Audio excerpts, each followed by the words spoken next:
मतलब वही बात आ गई घूम फिर कर कि धर्म का प्रचार। जैसे ही अपना मतलब आप कह रहे हो कि अनमना पंथ आ गया।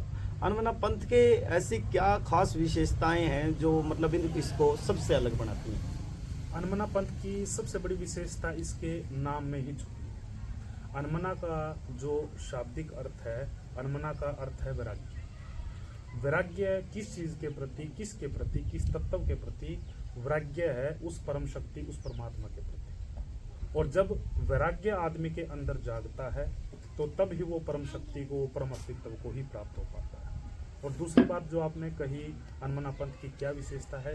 अनमना पंथ की सबसे बड़ी विशेषता ये है, हमारी सबसे बड़ी विचारधारा ये है कि हम एक अपने सिद्धांत जो उस परम शक्ति तक पहुंचाने का जो कार्य करते हैं, वो सिद्धांत हम लेकर चल रहे हैं, जिसमें कोई भी पाखंडवाद नहीं है और किसी भी प्रकार का कोई शोषण नहीं है। जैसे कई दफ़ा होता है कि आप 50,000 दो या 1,00,000 दो, आपका ये काम होगा, आपका वो काम होगा। ऐसा बिल्कुल भी कोई भी, ठीक है भंडारे यहाँ पर चलते हैं, वो जैसे आप भी आते हैं या कोई भी संगत आती है वो भंडारा खा रहे हैं, वो सब एक सार्वजनिक तौर से अगर हम बात करें तो किसी भी मंदिर मस्जिद को चलाने के लिए कोई ना कोई तो देखो पैसे की जरूरत पड़ती है। वो पैसा कंट्रीब्यूट करके सभी, जैसे जो साथ संगत है या कोई अपनी श्रद्धा के अनुसार जो भी कर रहा है मठ में, उसके अकॉर्डिंग से यहाँ का जो संस्था का मतलब ये तो जो वही जो एक सर्कल हो गया ना कि जैसे मतलब किसी चीज को मैनेज करना। जी बिल्कुल, कि कोई भी संस्था है उसको मैनेज करते हैं अपन, कंट्रीब्यूशन कर, मतलब लूट को सूट वाला काम को नहीं बिल्कुल। मतलब जिस तरह भी यहाँ भी 50,000 की पर्ची कटा देता है, यूं काम हो जाएगा, फलाना हो के जाएगा। नाम से कोई भी किसी प्रकार की, अगर हमने कोई जमीन के लिए या किसी प्रकार से कोई सहयोग की आवश्यकता है तो हम अपने दूसरे तरीके से सहयोग की आशा करेंगे, लेकिन उस परम शक्ति के, उस परमात्मा के नाम पर हम बिल्कुल भी ये नहीं कहते मतलब धर्म के नाम पे लूटोगे। जी जी जी। अगर हमने कैसे जैसे कोई जमीन लेनी है तो हम आग्रह करेंगे सभी से भाई अपना अनुदान दे।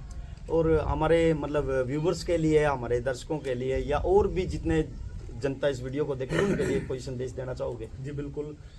जितने भी दर्शक आपके चैनल के माध्यम से जुड़े हुए हैं और जितने भी संगत कन्या शक्ति मठ सिरसल से जुड़ी हुई है, मैं उन सभी से हाथ जोड़ के एक विनती करना चाहता हूं कि आप सभी अपने बच्चों को शिक्षित करें। पढ़ा लिखा होना या ना होना ये मायने नहीं है, शिक्षित होना जरूरी है, क्योंकि पढ़ा लिखा होने में सिर्फ किताबी ज्ञान है और शिक्षित होने में आपका खुद का मंथन है। तो मेरी सभी दर्शकों से मेरी प्रार्थना है कि आप अंधकार से जितना ज़्यादा उसके उतना अंधकार से निकलें और अपने बच्चों को शिक्षित करें। पाखंडवाद में, अंधकार में आप ना बढ़ें। धन्यवाद गुरुजी, आज की चर्चा का आपने बहुत